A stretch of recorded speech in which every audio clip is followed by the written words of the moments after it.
Fake luxury goods like watches and shoes make up 70% of the $2 trillion counterfeit industry. Here we have a Burberry coat, and it says Burbelli mistakenly on the button. Most people think it's a victimless crime. What they don't realize is they are the victim. Counterfeit jewelry or handbags can have dangerous toxins like cadmium and lead, and knockoff sneakers have funded terrorist attacks. Oh, what's the harm? I'm just buying this pocketbook. What could it do? The problem is where the money is going. Illicit factories are making fakes that are so convincing. Stopping them is getting harder. If they shut one down, another one is being built across the pond. So how do criminals smuggle counterfeit jewelry, purses, and sneakers? And what can be done to spot the real stuff? Customs and Border Protection officers are the first line of defense. Steve Nethersall is one of them. He works at JFK Airport's mail facility, which receives about 1 million packages every day. When it's coming from China, Bing, that's your number one red flag. In fact, most of the fake luxury goods bound for the U.S. come from China through the mail system. In 2024, U.S. Customs seized 32 million counterfeit items.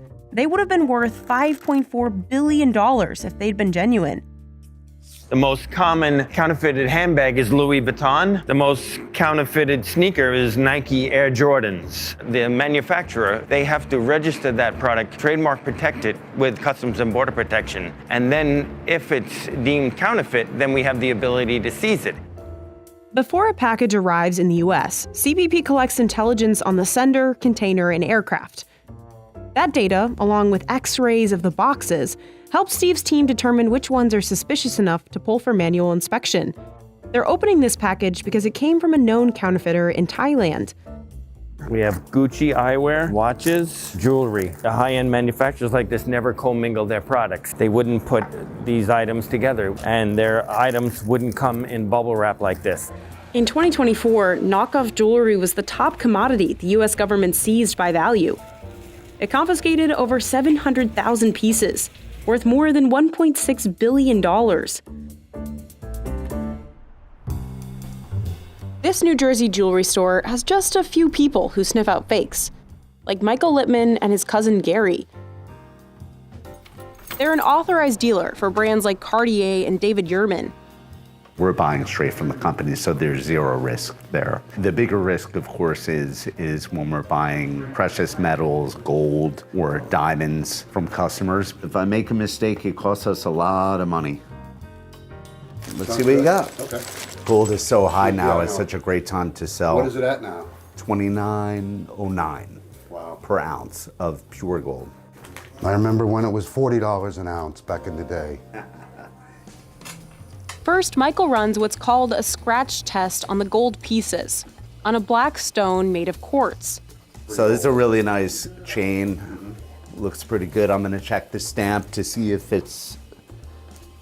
So this is a 14 karat stamp, so I'm pretty sure it's 14 karat because I can, just from feeling it. Basically what I'm looking for is anything to tell me that it's not gold. It could be a discoloration of the metal, it's oxidation, stuff that doesn't really happen to gold. What's the difference between 14 karat and 18 karat? What does the carat mean? It means what purity of gold. So if it's 14 karat, it's approximately 58.5% gold, and the rest is alloy. What would be out of all 100? gold? 24 karat, which is very rare. I'm pretty sure this is gonna come 14 karat because I'm getting a nice scratch on it. If it wasn't real, it would be very light. I'm not doing it in such a way that it's gonna hurt the piece. Then he dabs a bit of nitric acid on it. If the gold scratch remains, it's real. If it disappears, it's fake. The lines are still there, so I feel comfortable these are 14 karat. But on these earrings... So I don't see any stamp. It's feeling kind of hollow. I'm a little skeptical because it's so light. When you tap it, it sounds, it's almost like it's plastic underneath. But let's scratch it and see. It's definitely disappearing a little bit. You see right here? Yeah. When I shave it down, I'm getting the outside coating of the plating off. which reveals the true base. what's underneath. Okay. That is, I'm pretty sure, plastic. Okay, so unfortunately, I can't do anything with these. Michael would only buy these 2 chains and a necklace from this load. The rest, like these earrings, were gold-plated or metal and are worthless to him. So this is 26.8 grams. So your price for this is $1,247. Wow. I really had no idea, but I figured 500 was a nice even number, so I'm delighted. This gold will be melted and refined, removing all other metals. Assuming it's pure enough, we'll actually make it into a new piece. The cousins also have to be careful when they're buying diamonds. Today, I think the biggest challenge is the lab grown, showing up in jewelry, showing up in people trying to sell that. Chemically, lab-growns are diamonds, but attempting to pass them off as natural, earth-mined diamonds is illegal, according to the Federal Trade Commission. But fraudsters try to do it anyway, because mined ones are worth a lot more. The prices for lab grown are maybe 20% of what mine diamonds are. I'm talking new. Resale, there's very little resale value. Prices for lab grown have been dropping tremendously in the last couple years as there's much more supply. How you doing? I'm Gary. Nice to meet you. Steve. Steve, pleasure. Sit down. So what do you have? Today, Gary is checking out 2 diamond rings and 2 sets of earrings. I was cleaning out my grandmother's jewelry box. For years, Gary relied mostly on this diamond tester, which can easily spot fakes, like this one, made of cubic zirconia, a synthetic man-made material. You see how nothing is happening? There's no red going. It's like it's touching nothing. It's not nowhere near a diamond. But the machine can't differentiate lab-grown from mined, because they're chemically identical. So Gary invested in this new one, called the ID100. This is a $12,000 tester. And they're just going up in price. Doing a whole spectral analysis on a diamond is a whole nother level of technology. We can't live without it, basically. So that would be like an X-ray machine and an MRI. Yeah, exactly. That's an excellent analogy there. Yeah. Some stones that look like diamonds, like this moissanite, can also trick the old tester. Moissanite and diamond share the same heat conductivity attributes, and that's why it'll pass this machine. But the ID100 will catch it. Okay, these most likely are lab grown. So what we have here are mined diamond from the earth, not diamond, called a cubic zirconian, not diamond, called moissanite, and lab grown diamond. Gary's team only buys mined diamonds. It's a diamond. Beautiful. Okay, great. I think the worldwide jewelry market's $350 billion. So there's a tremendous amount of goods coming from everywhere. And the fakes keep getting better and better and better. Tiffany and Cartier are the 2 luxury jewelry brands most targeted by counterfeiters. In 2021, CBP Cincinnati seized $3.6 million worth of fake Cartier bracelets. The luxury brand David Yurman has also had a problem with dupes. We used to see David Yurman knockoffs a lot. The fake pieces are very light, so this has weight to it. This has tension, like the perfect amount of tension so you can get it on and it's comfortable. The knockoffs will be flimsy. The quality of the stones will be darker. The company has filed multiple lawsuits against counterfeiters, and it's won. They've really clamped down. Companies go to such lengths to combat fakes because their reputations can take a hit. When a buyer doesn't realize they've bought a knockoff bracelet and it falls apart, they might blame the real company. And over time, that could erode consumer trust in the brand. This is especially true when the fake jewelry is made of subpar materials. In fact, in 2019, an LA jewelry store owner was arrested with $15 million worth of fake jewelry. Some were 2,000 times over the US limits of cadmium and lead. Footwear is another industry riddled with counterfeits. And that's a challenge for secondhand sneaker stores like Image in Queens, New York. Co-owners Shu Chang and Greg Lamb have been authenticating sneakers for 20 years. Fakes aren't gotten better. Back then, fakes was so much easier to tell. I'm talking about the year like 2000. But now we look at every detail. We even smell it. The fake pair, they use like a more toxic glue. 80% of the time this shoe comes in has been fake. Right off the bat, as you can see, the color. Like the real pair is like a darker red compared to the fake one, it's like a lighter red. See how it's more form? This one's like more puffier, you know? As you can see on the camera, in person, they look like two of the identical shoe. For example, this is the fake one. The toe box is a little bit darker than the real pair. The real pair has a lighter hue to it. The leather feel on the fake pair is so much stiffer than the real pair. The real pair is nice and soft and plush. The shape as well. You see the shape is more bulky looking, and then while the real pair looks very sleek looking. Shu has to sniff out the fakes because in this game, his reputation is on the line. I'm not sure I'll put it on the side either. I'm not even gonna try. If I could take a $400 loss to make sure that my customer gets a legit product, I will do that. Shu says right now, this Travis Scott and Nike collab is the most counterfeited sneaker on the market. Anytime this pair comes in, we have pairs available to double check them, make sure the threading is good, the sole color and everything. The Image team paid $800 for this pair, but they're selling it for double because the shoes are so popular and Nike released a limited supply. Fake companies gonna go, hey, I can make a buck off this, why not?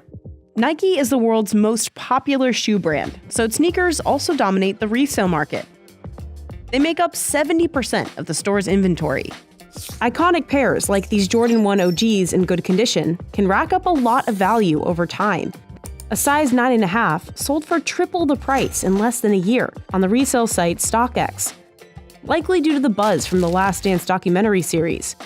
We compare them to like art. There's only one Mona Lisa. Why is it worth so much? These were given to friends and family of Sony that worked on the PlayStation. They made 151 pairs of these only, yeah. When we bought in 2006, we paid like $1,000, which was a lot.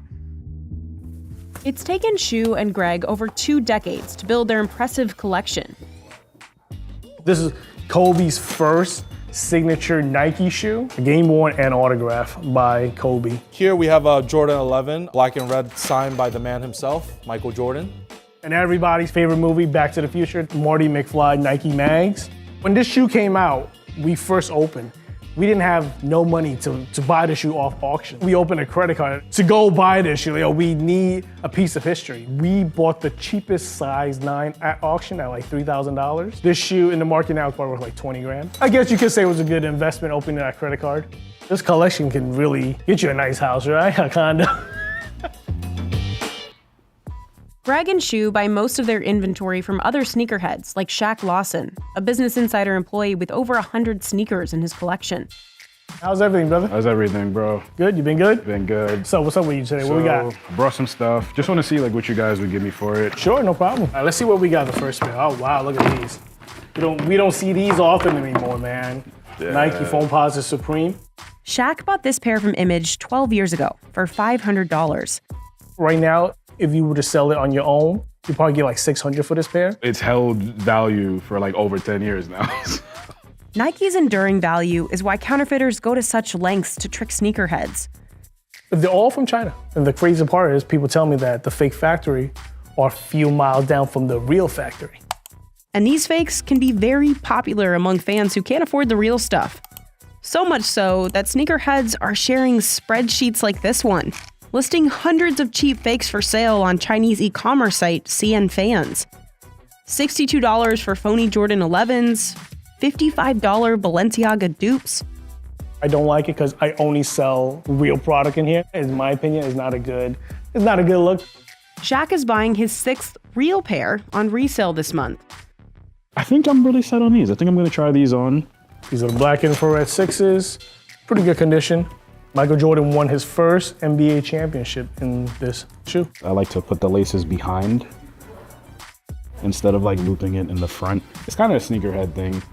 Like we often don't tie our shoes just because it's an easy slip on, slip off. And there's just something about when you get a new pair of Jordans and like you just look at them and you're like, I feel complete. I'm gonna take them. So $267.75, all right? I think I know the exact spot to put them. All right, brother. Enjoy the rest of your day, all right? Have a great rest of the new year, too. See you guys soon.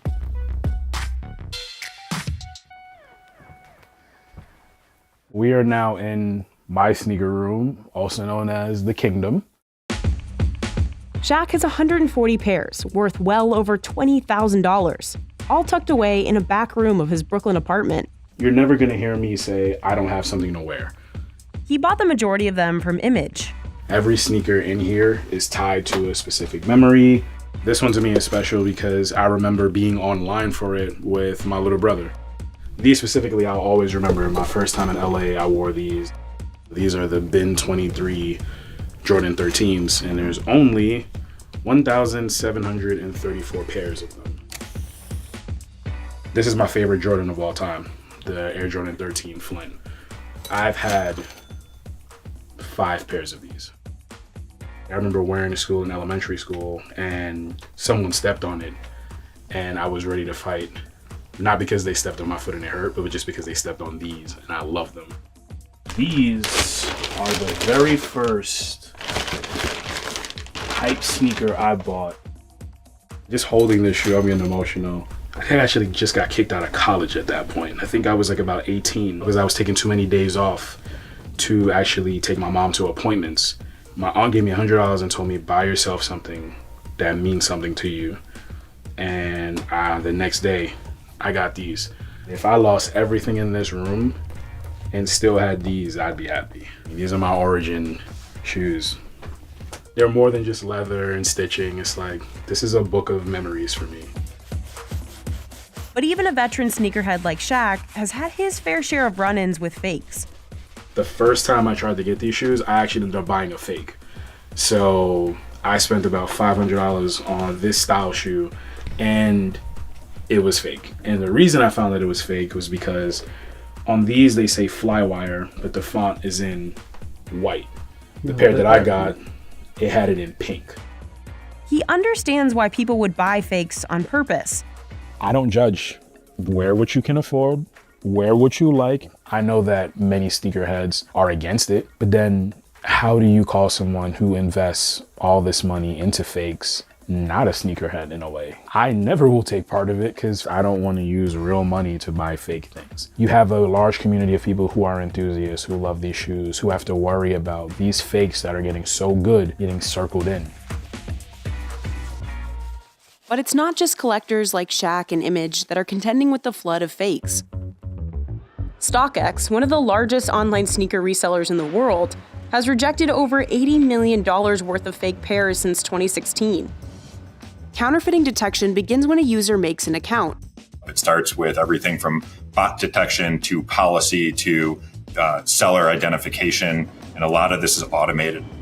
After a verified user sells a pair of sneakers through StockX, they send them to a warehouse like this one, which sees roughly 10,000 items a day. First, staff scan the RFID chips, which manufacturers often put in the box to track and identify authentic pairs. Counterfeiters even try to copy those. The company also uses CT scans, allowing us to get a shape of what is under the hood. The structure underneath the surface might be slightly different if we're looking at a counterfeit item. Finally, a human checks it. I've been collecting sneakers for way over 10 years. I verify from Nike to Adidas to designer, so pretty much everything. Anthony Tangarif can inspect 250 pairs a day. First things first, we're always going to start with the box before we always get into the shoe. Because believe it or not, boxes are counterfeited as well. You want to look at the fonts on the box label, the border cuts, the spacing, fonts over here. Feel the overall cardboard, make sure it's not too flimsy, not too thick. Give it a little scratch test. Comes with a mom and pop shop receipt. Everything's checking out. Now getting into the shoes. And basically what I'm looking for is any types of factory flaws, any loose threads, glue stains, because our verification process goes far beyond just real and fake. Something wouldn't pass if it has a scratch on it, and believe it or not, the smell. With this particular shoe, you definitely want to get a leathery smell, nothing too strong, nothing too chemically, which counterfeits do tend to have. It would smell anywhere between nail polish remover, gasoline sometimes. These would pass our verification process. Anthony attaches a green StockX tag to the shoes to tell buyers they've been authenticated. People have counterfeited our verification tags, and it went from a basic green tag to a tag that now has a QR code that we use for internal purposes to vet the product. But some buyers say this process isn't always foolproof. StockX was found liable in March for selling 37 pairs of fake Nikes on its site. The company told us the products in this case were a tiny fraction of the tens of millions of shoes it's reviewed. It's part of a lawsuit Nike brought against the platform back in 2022. The judge did, however, reject Nike's other allegation that StockX willfully sold counterfeits on its site, a decision StockX touts as a win. But that hasn't stopped customers and YouTubers online from questioning the retailer. Sometimes there's conversation that might exist on X, on Reddit, and we look at all of those to make sure that these are outliers. And when there's 35 million people on the platform every month, the noise isn't representative of the overall view. So a lot of people are asking, is it safe to continue to buy on StockX? Will I continue to buy from StockX on other platforms? Well, yes. This is the Jordan 1 lost and found from StockX. And knowing the rewards, knowing the risk, that right there is pretty much the most I'm willing to spend. If StockX authenticators do come across a fake, it's either destroyed, turned over to law enforcement, or returned to the seller. We do keep some items for training purposes. I have the verified past one with and suspected and authentic. Somebody would have been wearing this outside, you're not gonna call them out.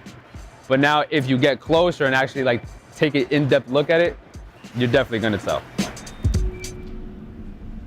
Another industry that's fallen prey to fraudsters? Watches. One of the most counterfeited types of jewelry out there. In my perception, the demand for fakes is simply because people like getting something over on the man. Rob Holmes is a private investigator for luxury watch brands, just like his dad was in New York in the 80s and 90s. Canal Street was the epicenter for counterfeit watches in the entire United States. In Chinatown, they would be standalone stores with big metal roll-down, roll-up doors. I grew up in the 80s going on raids with my father and making undercover buys. On raid days, they would go with a van or a U-Haul truck with off-duty cops and firemen inside the back of the trucks. And they would have spotters along the way who would go to local diners and tell them the addresses where they've spotted those watches that day. Then the people would fly out of the trucks, and if they didn't get there in time and the guys rolled down and locked the doors, we had industrial strength saws where we could saw through those locks. It wouldn't be uncommon for my father to come home with a U-Haul truck full of bags, hefty bags, full of counterfeit watches. Today, you can still find watch dupes lining Canal Street. As a person who has been dealing with these things for years, when it doesn't say Swiss, you know something's wrong. John Buckley, a veteran watch reseller, has spent 28 years trying to spot the knockoffs. You didn't pay $75,000 for this watch. This is not authentic. 100% no bueno. First of all, this rotor is not gold. Finishing is a mess. All the best. Unbelievable. John comes to New York City's Diamond District to look for real ones for his clients. He buys and sells about a dozen watches a week. Little Eddie's got a Patek that I need. Hopefully I could buy it from him, and I'm going to show him a couple of pieces that I've got. What's good about this watch, it comes fully complete. Look at the condition. You got everything? He's hoping to get this rare Patek Philippe for under $40,000. Listen, I know it's a nice watch. I'm not here to beat you up. You know I need it. $36,000? I thought I was pretty good at $35. $37,000, that's my final price. I think it's fair. You can think about it. I don't have to think. Mazal. No problem. You're the man. Thank you. This watch will be sold for $40,000 and change. So I'll make $3,000 on the watch, which is not bad. John says he rarely makes more than a few $1,000s per watch. Sometimes it's only a few hundred. There are very few home runs in this game. I mean, I don't know what is considered a home run. Making $10,000 on a watch, it's like, that doesn't happen. Down the street, John has his eyes on a gold Rolex Day-Date with diamonds on the bezel. How much is this $21,000 watch? $25,000. Factory diamond dial, factory diamond bezel. 23.5. The deal, but I'm gonna do for you. I'm gonna obviously say yes, but really, it's beautiful. Thank you, Yasha Mazal. John typically buys watches he knows one of his clients is looking for. We like cash flow. I write a check. I want to know that I'm going to have that money back. I'll make my profit on it and move on to the next one. He doesn't want to risk getting stuck with something he might not sell, even if he loves it. Like this diamond-studded Rolex from Qatar, which has an asking price of $175,000. I don't have a home for it. These watches are so pricey because they're partly assembled by hand with premium materials like gold and platinum, and there aren't many new ones entering the market. Brands like Patek Philippe and Audemars Piguet make fewer than 100,000 watches per year, and its estimated Rolex makes $1 million annually, which is not enough to keep up with demand. Today, a Rolex Daytona model is so popular, it's almost impossible to get one. I'm still on a waiting list since 1996, just to give you an idea. For most people, the only way to get one is to get one secondhand. The result of that, in many cases, is higher demand than available supply, which causes prices to go up. Between 2011 and 2021, Rolexes outperformed the Dow, real estate, and gold. In 2017, this Rolex owned by actor Paul Newman sold for a record $15.5 million. It is history now, 15,500,000. And the US government's proposed tariffs could drive the price of used Rolexes up even more. But as demand soars, watch dealers have to be even warier of counterfeits, the biggest trap of the trade. You used to see watches that would just have maybe one of the trademarks, like just the crown on the face, but not the crown on the dial. Now manufacturing has gotten so good that even the cheaper knockoffs have everything. Back at his workshop, John is testing whether this Rolex from a dealer in the southern US is counterfeit. Movement's working properly. Movement is right. I mean, I'm looking at the color of the case. This piece is not the same color as this piece. This is 18 karat gold. We always have to check, because I can't take a chance on paying for it, number one, or selling it to someone else if I'm not sure. So he runs these gold Rolex parts through that same scratch test we saw earlier in the jewelry shop. He adds a few drops of nitric acid, dissolving any material that isn't gold. The acid did not dissolve the gold. Over here, the acid dissolved the gold. It is not authentic. But most of the time, he can spot a fake with the naked eye. We could usually spot these just based on the symmetry of the case. They don't have that nice Rolex slope. The other, obvious thing that you look at, if you look at the amount of space between the face and the glass, you will see that it is very high. It's probably got an extra 1.5 millimeters. But sometimes, the only way to tell is by opening up the watch. There's no mistaking a Rolex movement from a counterfeit. I don't care how good the Chinese factories are. And dealers like John can't get it wrong. New young bucks that come into the business, they get caught out there real fast. And your reputation is burned when you can't make good on a sale. You can never spend enough money to get your reputation back, So whatever it costs you to keep it, it's worth every penny.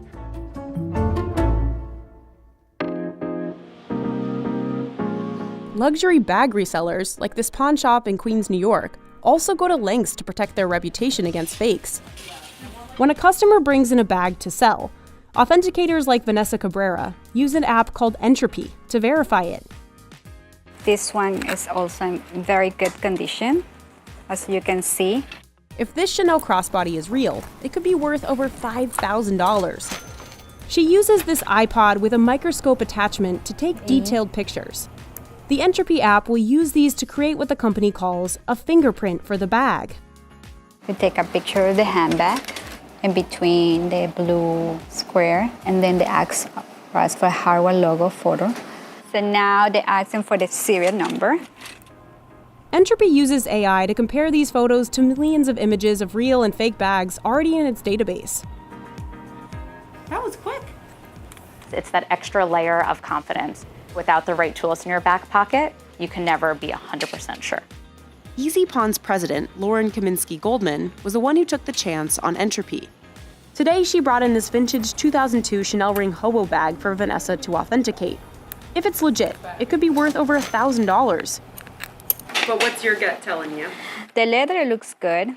The stitching as well, it looks very clean. This one doesn't have a decal, so that makes me think that it probably is not. I'm gonna take a picture.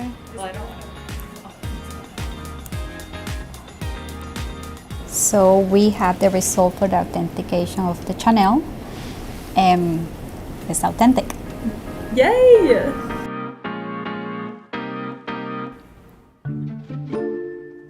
Entropy says its software is right 99% of the time. But if it does get it wrong, the company will pay out duped customers. We met with its CEO, Vidya Srinivasan, in his office in Manhattan, New York. This is a fake that we recently came across. High quality, great workmanship, craftsmanship. You see the leather, you see the heat stamps. This is actually one of the items that we got incorrect. Entropy refunded $2,000 to the customer who bought this. When his team comes across fakes, Vidyuth asks them to wear gloves. If you look at any report, any data report, you will see that almost all the counterfeit samples tested will have some kind of harmful chemical or toxin or metal, heavy metal, in them. And most of them are in areas that consumers use. Maybe the handle, maybe the buttons, maybe the zipper. It is an upside-down world that has amazing world-class distribution. They've been tied to things like terrorism. In the 2000s, Al-Qaeda suggested selling fakes as a way to fund criminal operations. And the brothers who mounted the 2015 attack on the Charlie Hebdo newspaper may have funded their weapons by selling fake Nikes. While trafficking counterfeits can lead to serious consequences, like millions in fines and years of jail time, it generally carries less risk for criminals than trafficking drugs like cocaine or heroin. For Vanessa, sometimes these counterfeits are easy to spot by eye. On fake ones, you don't see this finish. They use different type of lining inside. But the hardest bags for her to authenticate? Hermes. They're common targets for counterfeits because they're so pricey, so those can take Entropy days to verify. So this is one of the most sought after handbag names on the resale market. This is an Hermes Kelly. It actually was a family heirloom, so these things get passed down in families. The most prized possession in the Hermes world is a Birkin. Some models can cost hundreds of thousands of dollars. They're not just giving it to any person who walks right through the door. There is a whole process of building a relationship with the store, buying other items maybe to kind of build up that trust enough in you as a client. Maybe then a sales rep will invite you to buy a Birkin. They're so hard to come by. That's why they're so popular on the secondhand market. From 1980 to 2015, the resale value of Birkins outperformed gold and the S&P 500. Jamie Chua, a Singaporean influencer, has one of the largest collection of Hermes bags in the world, with over 200. This is a one-of-a-kind Birkin bag that was made for me. It has this Indian embroidery called the Oran embroidery. These are useless. You can't put anything in them. Maybe like a credit card and a piece of tissue. In the event of a fire, which is not going to happen, of course, I would grab my diamond bag because I can go straight to Christie's. I know they're eyeing it. This Himalayan crocodile Birkin with white gold detailing and 245 diamonds is one of the most expensive Birkins in the world. They're made completely by hand, out of pricey materials like alligator, calf, and ostrich skin. It takes days to make this bag, the craftsmanship, the materials that go into it. That's why they're a common target for counterfeiters. One ring operating out of France had actual Hermes employees smuggling real materials and hardware into its factories. Fake Birkins, which don't have the same level of craftsmanship as the real ones, have even been sold right alongside your groceries. A Walmart is making headlines for selling a bag that's a knockoff of an iconic luxury item. Third-party sellers put up the listings of the dupes on the Walmart site for about $100, and it went viral, with customers calling it the Walmart Birkin or the Workin. My Workin from Walmart is here. We're gonna unbox it together. Okay. That is so pretty, actually. If you were to go back to 2007 and someone was wearing a Louis Vuitton bag, they probably wouldn't be so quick to say this is fake. Whereas today, I think it's a little bit more commonplace and acceptable to be like, girl, this is not real. I paid $300 for this. Dupes are also on the rise because the cost of authentic luxury bags has ballooned in recent years. Chanel has increased the price of its most popular bag by 75% since 2019. In 2023, Hermes raised the price of its basic Birkin by 10%. Some people say, there's no way a bag can cost $20,000, no matter how great the leather is. I think they kind of might see that as a way to protest and push back that, like, you can make this bag cheaper because it exists in a cheaper form already. But even if the Workin can pose as a proverbial middle finger to expensive brands, there's still some ambiguity surrounding it, both ethically and legally. You're not 100% sure who made it and what their working conditions were like. So I think that aspect is a little bit, is what should give people pause. While the very cheap price might make it clear the Workin wasn't real, some language in the listings may test the legal boundaries, like having Birkin in the title, according to the intellectual property lawyer Ryan Klarberg. But even in the instances where the third-party sellers on the website do not use the trademarks Birkin and Hermes, these sellers may be breaking the law because the distinctive shape of the Birkin bag is itself protected by IP rights. Walmart stopped selling Workins in January 2025. Now, if you search Birkin on Walmart.com, all that comes up are what look to be real Birkins, listed for as much as $50,000. If I could afford $40,000 for a Birkin, I probably would want a $40,000 purchasing experience. I'm gonna need a glass of champagne or something. But even more counterfeited than handbags? Clothes. Remember StockX? Apparel made up half of all suspected fakes it found in 2024. I would say the hardest part, probably the extensive catalog, because we constantly update our catalog, so we get a lot of products. Tay Pratt has been verifying clothes for StockX for 3 years. Anything that has like a high price point or that's like highly sought after are very faked. Like hoodies made from the brand Fear of God. Today, Tay's verifying a Stussy Nike collab sweater, worth over $100 if it's real. The first thing I personally do, I'm gonna look at the quality of the neck tag. Nike neck tags have embroidery for their logo, so I'm making sure that embroidery looks nice and clean. I'm making sure, again, the size tag looks nice and clean. And since it's a collab with Stussy, I'm looking at the opposite side as well, and I'm looking at the embroidery on the Stussy logo. I'm next gonna go to the actual hang tag itself. All Nike hang tags have a specific color for each size, so I'm gonna look at the red. I'm making sure that's shiny and reflective, but we're also looking if the item is actually used or not and in perfect dead stock condition. There's no dirt marks, no lint, no pilling. This one was real, so it'll be listed on the site. Tay has come across fake versions of this sweater. Pay attention to the coloring. With the fake one, it's way lighter than the real one. You can see the color differences between these reds. Like this one's almost a pink color and this one's like a stark bold red. You can feel the quality too, to see how like loose this fabric is, and this one kind of holds its integrity. This one's pretty close, they got this pretty close. But if you actually look at the tag itself, you can tell it's lower quality.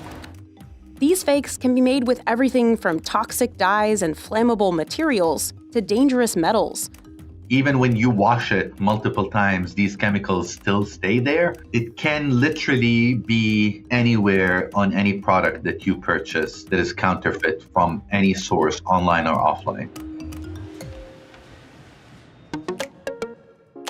Luxury heels can fetch similarly high prices, especially ones with an iconic red bottom, Christian Louboutins.